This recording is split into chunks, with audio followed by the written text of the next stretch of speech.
A father would murder his disabled son because he was fed up of having to look after him. I'm Tiff from Chaos and Crime with Tiff, and this is the murder of Jori Lirette. Jori Kyler Joseph Lirette was born in April of 2004. He was delivered 3 months prematurely, and his parents were Jessalyn Lirette and Jeremiah Wright. It didn't take long to see that Jori was different, and soon he was diagnosed with several medical conditions and disorders, including cerebral palsy and a heart condition. Jori was also nonverbal and used a wheelchair.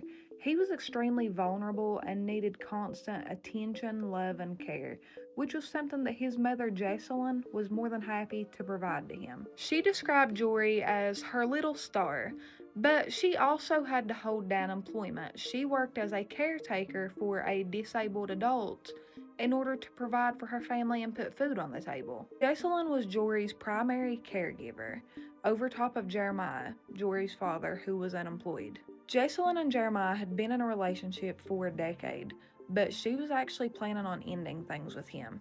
Their relationship just was not going well. They had begun arguing over things such as money, and the police had actually been called to their home in Thibodaux, Louisiana, multiple times. Jeremiah had actually been arrested several times, but none of these arrests stemmed from violent charges. September of 2004, Jeremiah would make a horrifying statement to Jessalyn. He told her that he wanted Jori dead, that he was tired of seeing the baby suffer, and that she needed to do something about his suffering and end it all. Then, on August the 14th of 2011, a man was walking alongside of a street in Thibodaux when he noticed something perched at the end of a driveway. And then, as he got closer, he realized that he was actually looking at the decapitated head of a child. When police arrived to the scene, they decided to search the home where the head had been discovered. And as they went inside, they discovered an eerily calm Jeremiah covered in blood. Experts and forensics discovered that Jeremiah had actually restrained Jori over top of the kitchen sink before decapitating him. He then went on to dismember the 7-year-old's body, and his limbs were discovered in several black garbage bags throughout the home. And before his death, Jori was actually beat and bludgeoned excessively, resulting in bleeding around his head.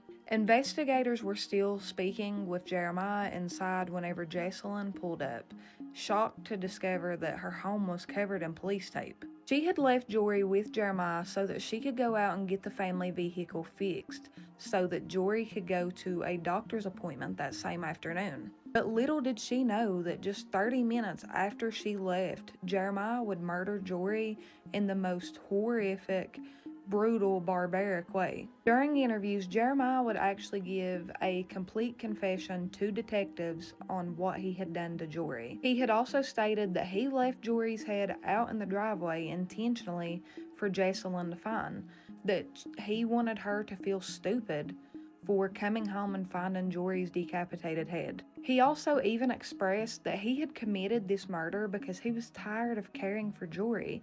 Jori was disabled and just required too much attention. Then, all of a sudden, Jeremiah would change his story and say, "No, I did not kill Jori." He claimed that he had actually killed a dummy or a robot that had been planted inside of his home by the government to spy on him. Jeremiah was later deemed as unfit to stand trial and sent to a mental health facility for treatment. And while he was there, he allegedly told an employee that he was not worried about an impending trial because he had a good family and a good lawyer, that he was on easy street. And then, 3 years after Jori's murder in 2014, after a court hearing, Jeremiah was found not guilty by reason of insanity. He was then ordered to be held indefinitely in a state mental health facility, which is where he will remain until he is deemed no longer a risk to himself or others.